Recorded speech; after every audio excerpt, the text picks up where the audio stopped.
Welcome to this month's Greg Griffith Leadership Podcast. Join Greg Griffith as we together learn what it means to be leaders of our world as we faithfully love and faithfully lead. Like, share, rate, and review this podcast with your friends and others of influence, for they too are looking for people like you to help them lead and love day to day. Without further ado, here is your host, Greg Griffith. Hey everybody, welcome to Greg Griffith Leads, our podcast, and I'm super excited today to be joined with Johnny Venegas. Woo woo! Yeah, it is so good. Johnny is a very good friend, and he's our worship director here at our I Street campus, and he's just an all-around fun guy. I would like to say that Johnny is kind of a connoisseur of knowing everything, right? Why do you have to use that word? Oh, it's a great word. A great word. Hey, out there, if you're listening, I'd invite you, count how many times we use the word connoisseur today. We're going to get into double digits for sure. Hey, so Johnny, thanks so much for being here today. Your story to me is so fascinating, and it's a story I think that really I've learned a lot from, but it's also a story that has helped me in my faith life grow. And it's a story that's just very real. And very true. And so I thought it'd be great to have you just share how you lead, because you are an amazing leader for people to come to Jesus, a leader in your family. And I just wanted to let other people know and hear a little bit about you. So first thing, you grew up in Chile, and then you moved here to the States when you were how old? 9 years old. 9 years old. Yeah. First of all, let me ask this. Do you remember at all growing up in Chile? Yeah, I do. I remember playing in the streets of Chile. Yeah. You just play soccer all day. That's basically what you do for fun. We lived in the city, so I remember going to the city and going to the mall and going to the beach. We live right on the coast. So going to the beach during the summer was like the thing to do. But yeah, I remember a lot of things. I know it's changed a lot. I've been in the U.S. now for 23 years. So I'm sure it looks way different, but yeah, I do remember quite a bit. So how did you get to the States? Like, why did your parents immigrate over here to America? Yeah, so first we bought a plane ticket and then flew here. Yeah, thanks for the literal understanding. It's like a 9-hour flight. But no, I was real little. It's funny. Actually, I remember when we were flying or leaving Chile, like it didn't really hit me until we were like leaving, and then I started bawling once we had already crossed over the checkpoint, whatever. And just looking back at all my family that was saying bye and all that, and just like realizing like, man, we're actually like moving to a different country. Like we're not gonna come back to live here anymore. So I remember as a little kid, like bawling during that moment and realizing like how real it was. But the thing that brought us to the U.S., my dad was sent here as a missionary pastor to start a Hispanic ministry. So we were part of the Pentecostal church in Chile, and my dad kind of just worked his way up from attending to becoming a leader at the church. I think last thing he was a deacon, and then started preaching at the church, and the church would also like just preach at different churches around the area, and it just then went through schooling to become a pastor, and then basically at the end of all that training was basically he had to pick where to go further his ministry. So we could pick between the U.S. and I think another option was Brazil and another part of Chile. So we picked the U.S. because we already had family here in Nebraska. So we thought that would be a smoother transition to doing all that. And my mom had her sister living here already. So that's kind of like what led us to Nebraska, which we went from living in a big city next to the beach to the middle of nowhere, USA.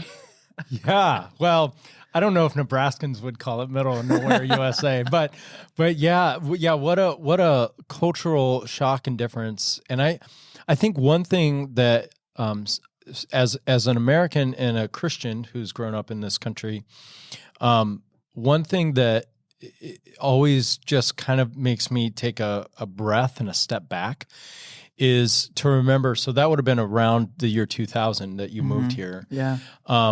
But to remember that it was around that time that our country actually in the Christian world had a shift happen where we went from being a country that sends more missionaries than receives to being a country now that we actually receive more missionaries than we send to the world. And it's just a different mindset especially as a Christian to think about that Christian America is now a place that the rest of the world looks at and says, oh, America needs missionaries to go and share the gospel and the good news because it's not happening within its own country. So that's always interesting to me. Now, did you speak any English when you came over here or no?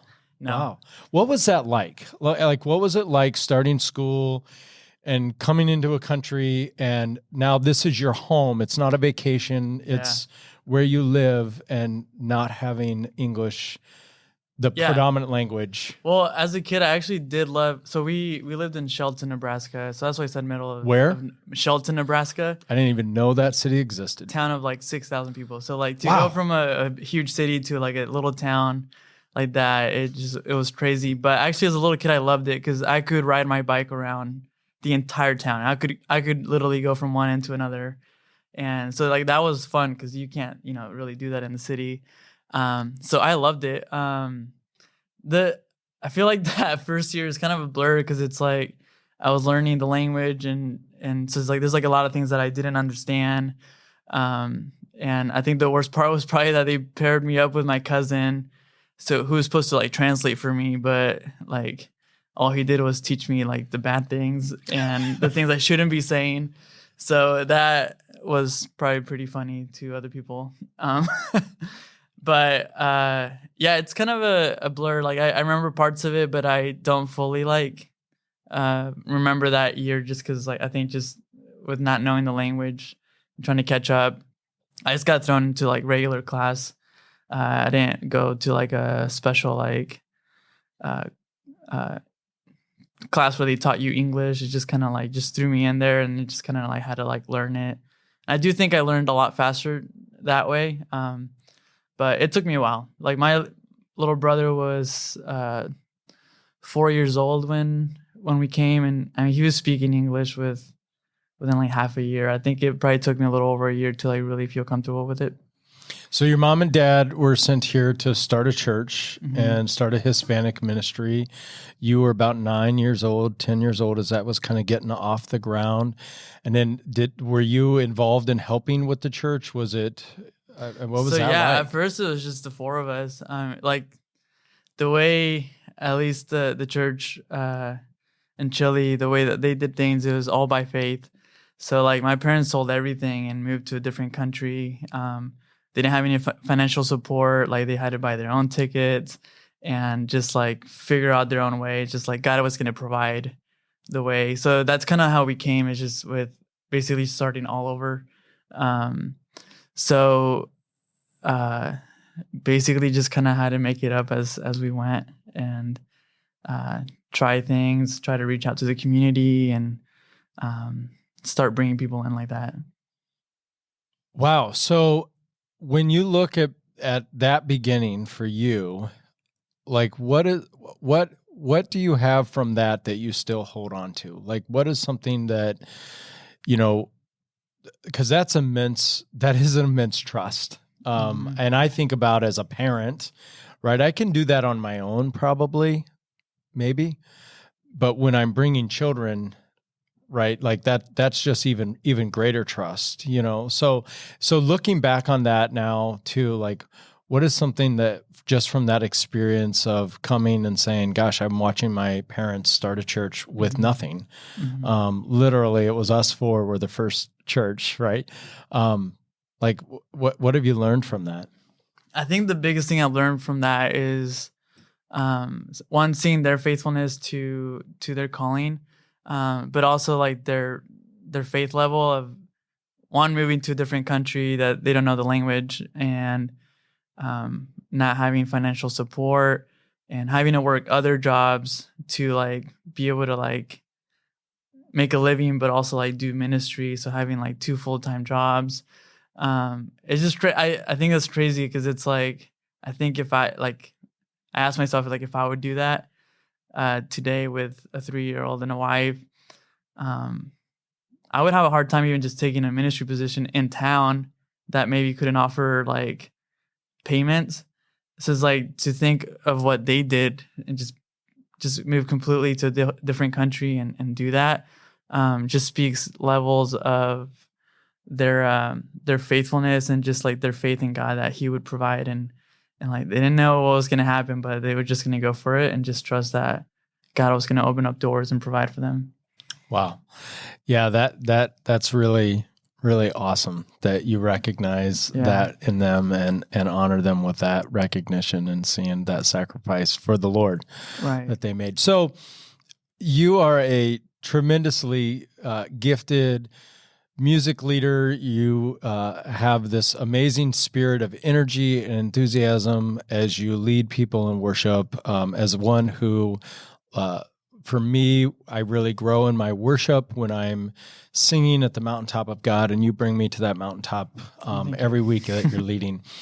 How did you learn that? How did that get developed in you? Ooh, that's a good question. That's why I do this.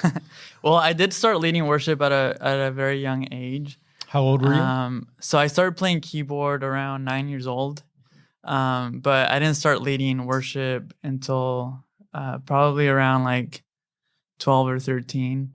And I was kind of mainly just leading for like the kids ministry. That was kind of like my place to like try things and stuff like that. But just kept leading throughout. And just really kept growing in that area. I would say I've always had a heart for people to respond in worship, not only just singing, but also just like physical response of like raising your hands and being expressive, and just like being passionate with like our faces and our bodies of when we come to worship. So I think that's always been like a thing that I've always had in my heart, that I want to push people to like experience to experience the freedom that they can have in worship, and just like what it could feel like to just like forget that maybe you might look like a fool, or maybe you're not a super expressive person, but just to like be able to surrender that and just say like, God, you've been so faithful to me. Like, I just want to like lay it all out here and just give you my best worship, and respond like I've been given freedom and a new life. And it's just like, the other thing I've always thought of, even as a kid, is like, I would always ask myself, like, how would I respond if I could physically see Jesus in the room?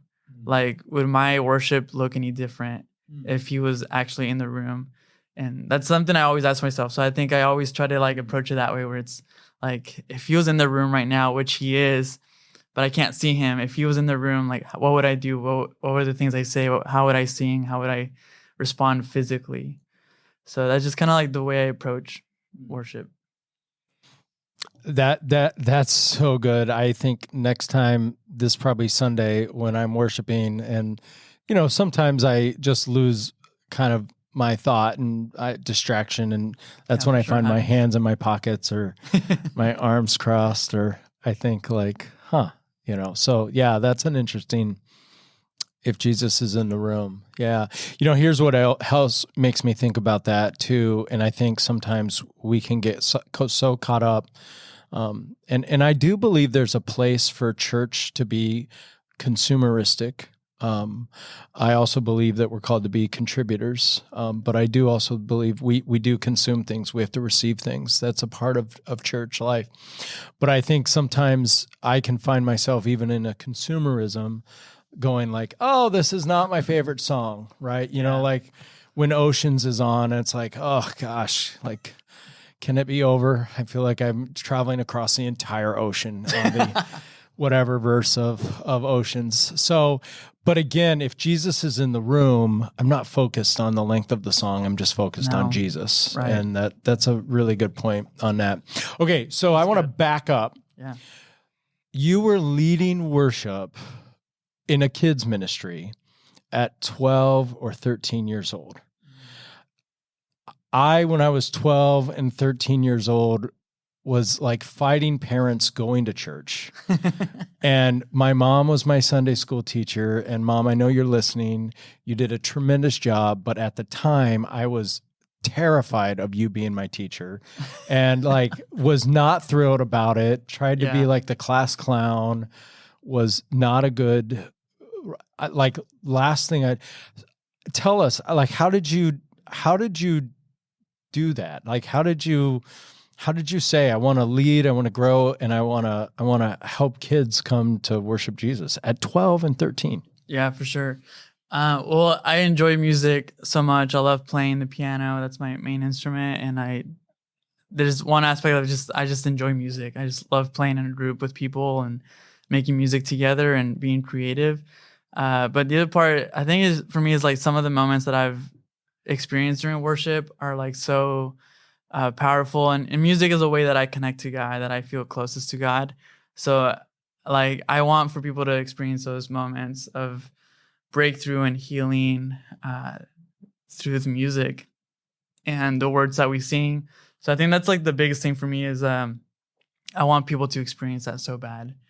And so I had those moments as a young kid in worship, and that's kind of what drove me to that. And just like it was a way for me to like minister to like my friends as well, where I could invite them to church and be like, hey, church looks different. Like we have an electric guitar and drums and piano. Like the music's awesome. Like we have a lot of fun.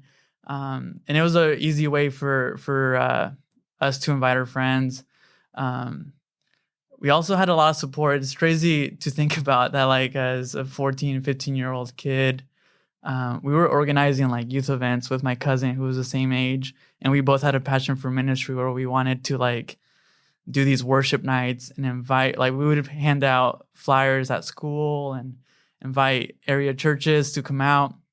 And we just really had a heart for like ministry and reaching people and using what God had given us, the music, to like reach out to people and for them to encounter God through those moments.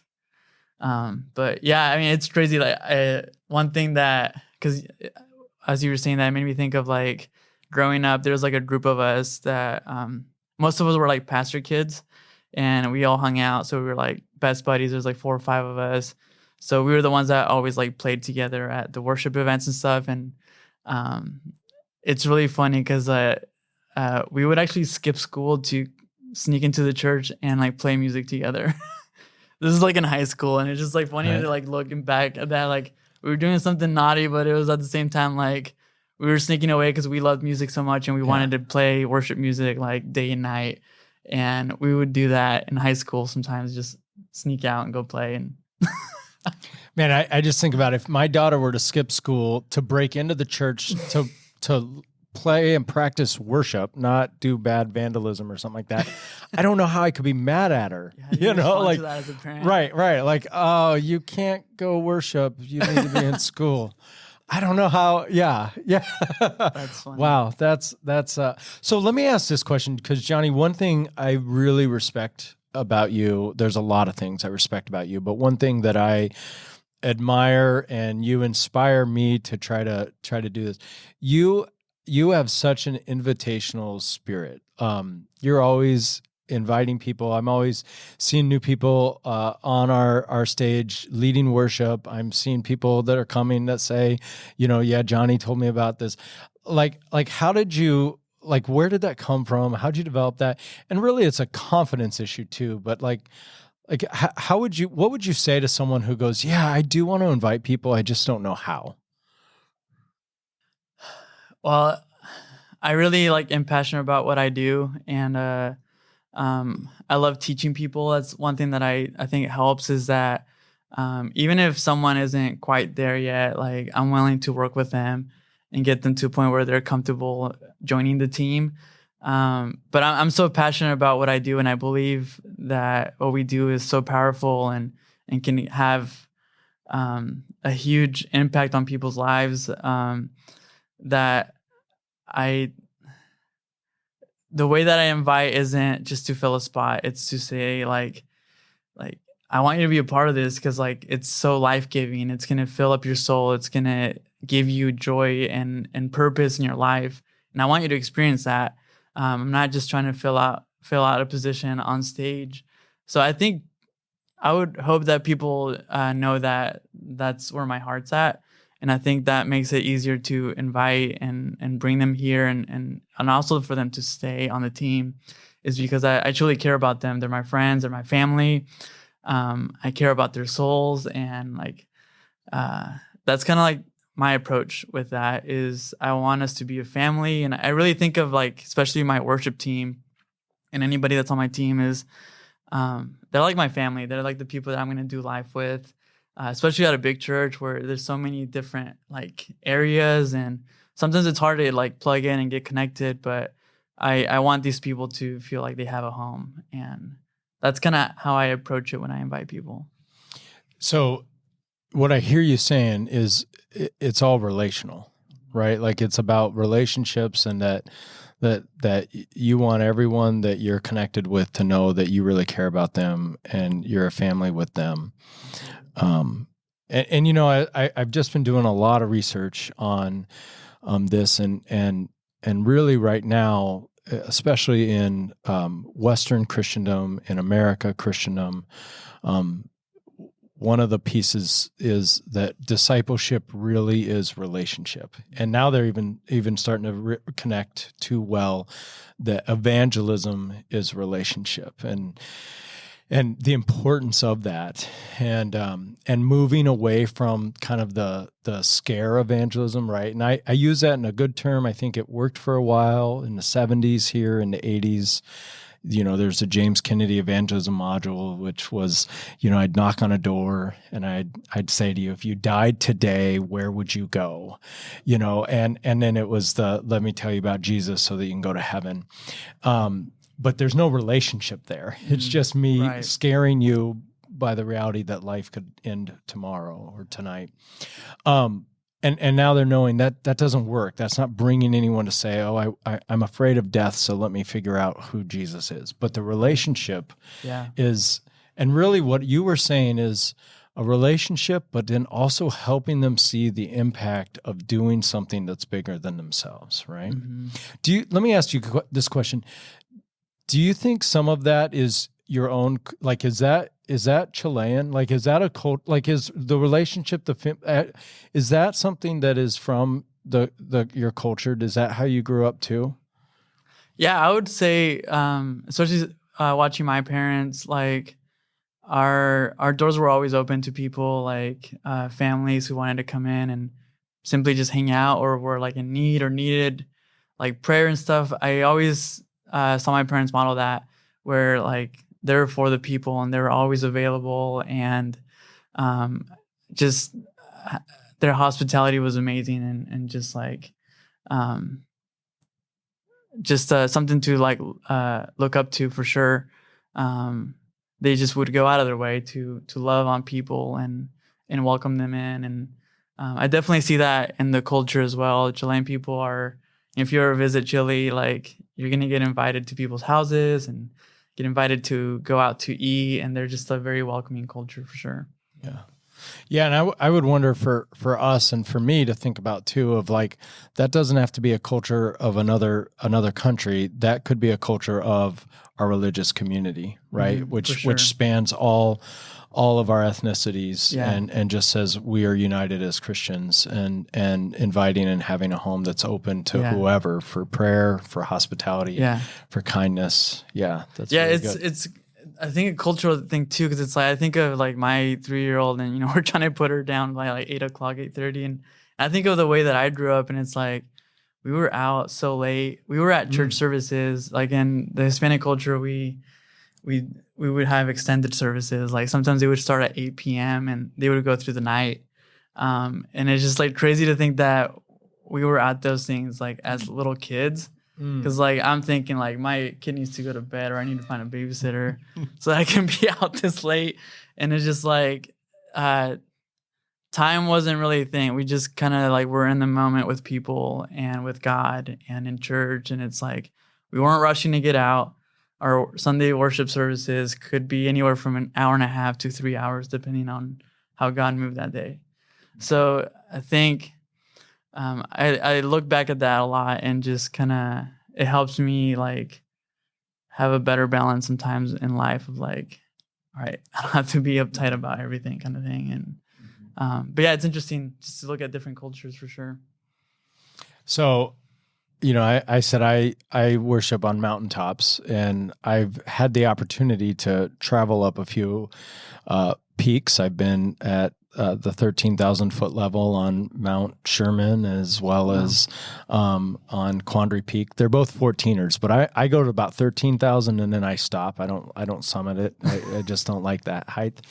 I was just in a Mount Blanc in France, but all that to say, the highest spiritual mountaintop I've been at was about probably 4 months ago, when you led for about a week here an impromptu worship services. In the week, we did zero advertising. We did zero planning. It was just this, hey, we're going to worship and just tell people, invite people. And from a spiritual depth, that to me, I felt like I was on the highest mountaintop I've been on. I've had a lot of great worship experiences, but I was really at a mountaintop there. Can you just talk me through a little, like, where was the genesis of you doing that? And then two, in a large church, there was some courage to do that, because that's not the system of how a large church usually works. Right.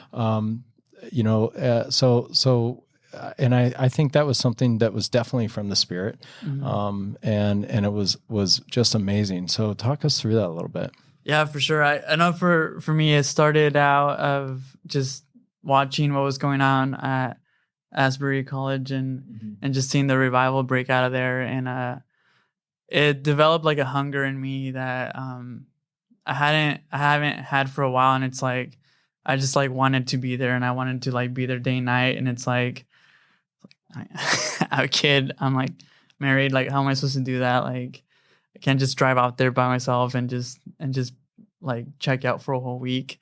So but I felt like I needed to do something, and I didn't know what that looked like, and I would ask people, and it's like, what do you think we should do? How should we respond to this? And I had people in the congregation coming up to me and saying, like, I felt like worship should have kept going on Sunday, and it's like, and I was like, me too, but we had a second service coming up, and we had to clear out the parking lot and all this stuff. And it's like, I just caught myself like just kind of trying to make this work, but then also like thinking of all the logistics. And I'm like, just stop. Like, let's just do this on Monday night. And we're going to come out here at 6 and just worship for like 3 hours and just see what happens. And that's just kind of like how it was born of, let's just do it. Like, who cares if we promote it and people don't see it? I know for sure I want to be there and I want to worship, and I just want to come to the Lord during the season, and it'll be what it'll be kind of thing. And that's kind of how it started. And it was really cool to see people come out, even with a day notice of like, hey, we're going to worship tonight. And so that's kind of like where that came from. And it's really cool to see what's happening in our country. You see these revivals just breaking out in so many different places. And I think the Lord is up to something in our country, and there's a hunger that is rising in our churches, and people want those moments of like simplicity and just like, or we can slow down, listen to God's voice, and just like have a moment of like just honest and like true worship with Him. Yeah. Yeah, I think that's something I struggle with. I love what you said just now. I think sometimes I struggle with the need for program of our worship service and having it so tight and so things. Yeah.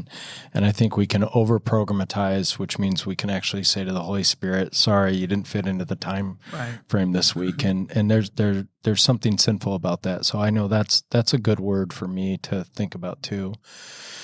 So as a connoisseur of worship, let me ask this question.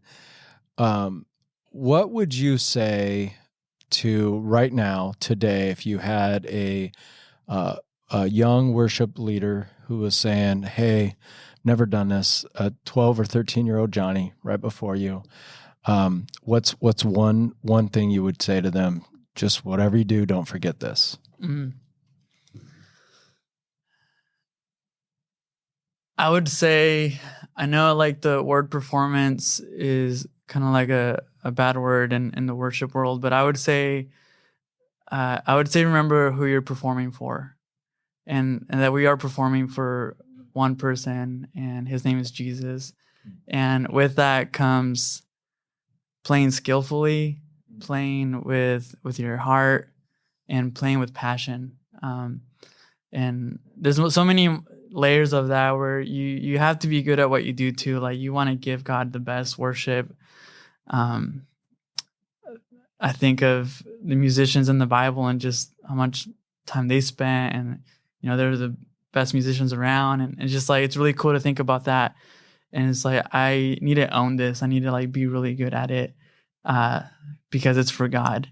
But also is focusing on God, and just like something that I try to do when I lead worship is like just focus on Jesus. And it's like regardless of like what the room looks like or what the room's doing, one thing I try to think is like I don't want my worship to be affected by the atmosphere. I want my worship to affect the atmosphere. So like I would say that it's just to keep your eyes on Jesus and just do your best to please his heart and minister to God's own heart. That's really good.